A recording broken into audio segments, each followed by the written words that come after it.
computer, house, phone, car, air conditioning, all of these require power. As our population grows, so will the use of these commodities. And with that, so will the need for power.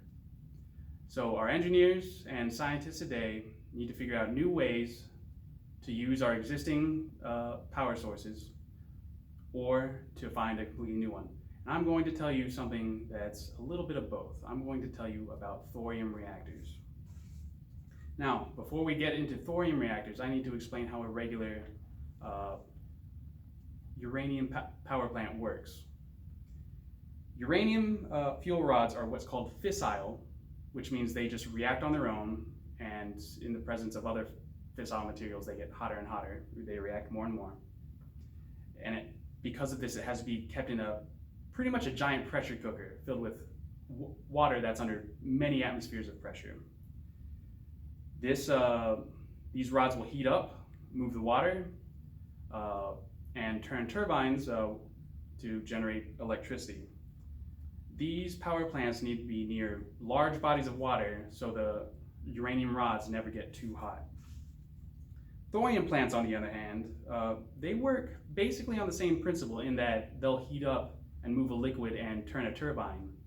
But according to Carlo Rubbia, a Nobel Prize winner in physics and when working with Aker Solutions, thorium does not require this large chamber full of pressurized water, and it does not need to be near large bodies of water either. Well, what about the fuel? Uranium, like most things, we mine from the ground, but according to Rapani, when published by EDP Sciences, only 0.7% of all uranium is usable for power plants. So the uranium we mine out of the ground, we have to take out what's usable, and it goes under a process called enrichment to the point where it can finally be used as fuel. Thorium, when we mine it out of the ground, does not need to go under any enrichment. In an article published by EDP Sciences, when interviewing the Thorium Energy Committee, thorium is 3 to 4 times more abundant than uranium, which is as abundant as lead on the planet. It's good to go after we refine it a little bit. And its known recoverable resources right now is 6.6 million tons. That's just right now. But we got the fuel, we got the plants, but how safe are they? I'm sure we all remember such horror stories as 3 Mile Island, Chernobyl, and Fukushima. Well, to keep things safe, uranium power plants, they use boron control rods. When inserted, will slow down the nuclear reaction of the uranium, and cold water is constantly pumped through the core to not only take the heat, but to keep the fuel rods cold. This slows the reaction, but the reaction never actually stops. And back to Fukushima, what happened there was when the tsunami hit, it cut off all external power, which, as I was saying, water needs to be pumped and control rods need to be moved. And when the power is cut, they can't move.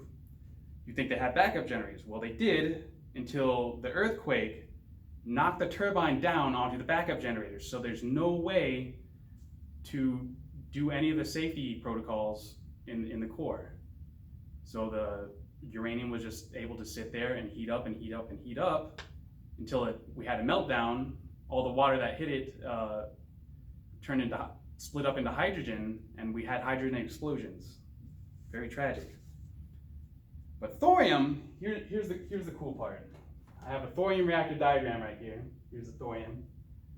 And it is a fertile material, which means it does not react on its own. It needs a helper material, which is already radioactive. So when this hits this, when the plutonium hits thorium, it starts heating up and we get our power. And in the event of a disaster, the power will turn off. And right here, there's cold air being blown onto this salt plug. And when power is turned off, it stops blowing cold air, and it just melts. So all of the thorium goes down into this tank, out of the presence of the helper material, and it stops reacting. It's done. It's not going to do anything. And this is the main reason why thorium reactors are so cool. It's safe. The material is easily accessible by everyone, and it can be plopped down pretty much anywhere. It does not need large bodies of water. I hope to see more thorium reactors in the future, and I hope you're excited to see them too. Thank you.